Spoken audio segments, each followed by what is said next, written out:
Hello guys, welcome back to my YouTube channel technical Rajput blog. आज मैं guys आप लोगों के लिए बहुत ही अच्छी जो कि काफ़ी छोटे छोटे पॉइंट्स के रिगार्डिंग इन्फॉर्मेशन थी। कॉग्निजेंट, विप्रो, टीसीएस हो गई, कैप जेमिनी हो गई हैं। अभी रिसेंटली में एसेंचर का जो कि ले ऑफ हुआ है, तो अदर कंपनियों के ऊपर इम्पैक्ट पड़ता है कि नहीं पड़ता है ले ऑफ, क्योंकि बहुत ज़्यादा ज़्यादा क्वांटिटी में देखा जाए तो 19,000 एम्प्लॉयर को कंपनी ने फायर कर दिया गया है। तो बहुत ही गंदी न्यूज़ है देखा जाए तो ले ऑफ करने की। तो अदर कंपनियों के ऊपर इम्पैक्ट पड़ता है कि नहीं पड़ता है। कॉग्निजेंट की रिसेंटली में भी आप लोगों ने न्यूज़ सुनी होगी कि कोई एक एम्प्लॉय इनको जो भी बेंच पर बैठे हुए हैं उनको निकाल दिया गया है, ऐसे कुछ करने की इन्फॉर्मेशन है। विप्रो के रिगार्डिंग टीसीएस पे भी इम्पैक्ट पड़ने वाला है, कैप जेमिनी। तो रीज़न इसके पीछे क्या है, ले ऑफ का, ऑनबोर्डिंग की डिले भी क्या है, तो पूरी इन्फॉर्मेशन इस वीडियो में बताने वाला हूँ। TCS, Wipro, cap Gemini, Cognizant, और रीज़न क्या है ले ऑफ का और ऑनबोर्डिंग का। तो गाइस सब्सक्राइब कर देना मेरे चैनल टेक्निकल राजपूत ब्लॉग और प्रेस द बेल आइकन, ठीक है, जिससे कोई भी नया वीडियो आएगा बताऊंगा। तो मेन रीज़न है कि कोविड-19 जो 2019 की सिचुएशन में पेंडेमिक था, जो स्लो कर दिया गया ग्रोथ को पूरी वर्ल्ड वाइड में। तो coming on a track after restriction was lifted, Russia invaded Ukraine and central bank around the world begin to warn of a recession coming. जब रसिया और इन्वेडेड यूक्रेन के जब भी वॉर हुआ था, वहाँ पे तो कुछ कंडीशन थी रिस्ट्रिक्शन की वजह से, जो कि हमारे जो कि प्रोजेक्ट थे, तो वहाँ से प्रोजेक्ट रिस्ट्रिक्ट कर दिए गए थे, तो कंपनियों के पास प्रोजेक्ट आना बंद हो गए थे। तो उसी की वजह से रिसेशन हमारा स्टार्ट हुआ था, ठीक है। यही कंडीशन थी जो कि सितंबर में हुआ था, पर यहाँ पर इंडिया में कंडीशन आते आते हमारा नवंबर दिसंबर होने लगा था, ठीक है। Due to rising of inflation of majority countries this business were concern about the possible economic recession, ठीक है।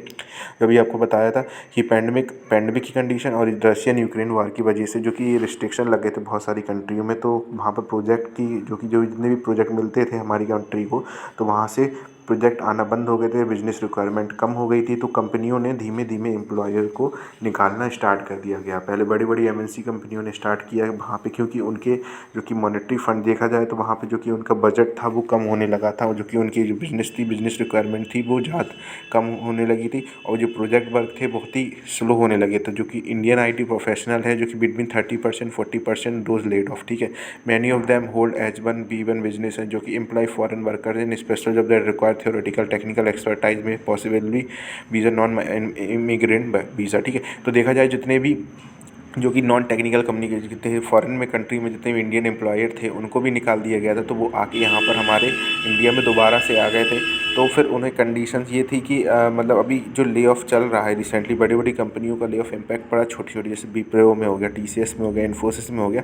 तो उन्होंने कंडीशन क्या हुई कि उन्होंने मास हायरिंग की थी 2019 में, तो 920 में उन्होंने मास हायरिंग की थी। मास हायरिंग की वजह से उनके पास प्रोजेक्ट आना कम हो गए, तो जिस वजह से उन्होंने ले ऑफ करना स्टार्ट कर दिया गया। तो रिसेशन की कंडीशन काफ़ी स्टार्टिंग में थी, मून लाइटिंग की वजह से बहुत सी कंपनियों ने वो निकाल दिया था बहुत सारे एम्प्लॉयर को।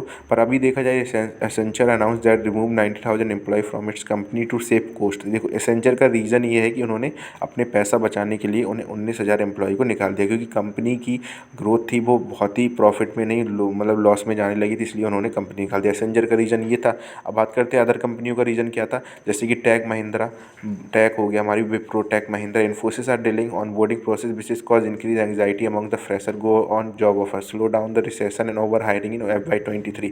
तो देखो रीज़न ये है, विप्रो, टेक महिंद्रा हो गया, इन्फोसिस हो गई, इनका रीज़न ये है, इन ऑन बोर्डिंग डिले इसलिए कर रही है क्योंकि इन्होंने FY22 में 21-22 में इन्होंने मास हायरिंग के में बहुत ज़्यादा एम्प्लॉयर को हायर कर लिया था, और पर उनके पास जैसे ही बिजनेस रिक्वायरमेंट और जो कि प्रोजेक्ट के आना स्टार्ट हुए, तो प्रोजेक्ट की क्वांटिटी बहुत कम हो गई और इनके पास एम्प्लॉयर बहुत ज़्यादा थे, जिसकी वजह से उन्होंने कंपनियों से एम्प्लॉयर को निकालना स्टार्ट कर दिया और उन्होंने ऑनबोर्डिंग डिले कर दी। अब जैसे ही उनके पास प्रोजेक्ट आते जाएंगे तो कंपनियां अब दोबारा से ऑनबोर्डिंग करने लगेगी। तो रीज़न यही है डिले का, जो कि ऑनबोर्डिंग का मेन रीज़न यही है, ठीक है।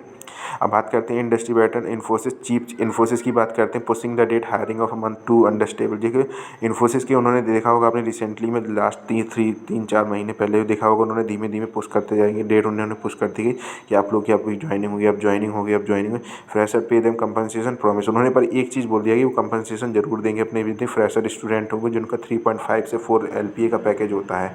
अब बात करते हैं विप्रो इन्फोसिस में, laid off 100 fresher 2022 batch after they failed internal assessment. एक ये भी रीज़न था विप्रो ने निकाला था कि कुछ स्टूडेंट थे, उन्होंने ले ऑफ इसलिए किया था विप्रो इन्फोसिस ने क्योंकि उन्होंने इंटरनल टेस्ट जो कि एक ट्रेनिंग प्रोग्राम होता पीजेपी, वहाँ पर उन्होंने क्लियर नहीं कर पाया था, इस वजह से उन्होंने 400 से 500 एम्प्लॉय को निकाल दिया गया था। ठीक है, यही talent due to sudden changes in demand, तो ये कुछ रीज़न ये निकाल रहे हैं यहाँ पे, कंडीशन ये है। तो आई होप गाइस वीडियो आप लोग को अच्छा लगा होगा, तो लाइक कर देना और सब्सक्राइब कर देना मेरी चैनल टेक्निकल राजपूत ब्लॉग, और press the bell icon for more notification. Thank you guys for watching this video.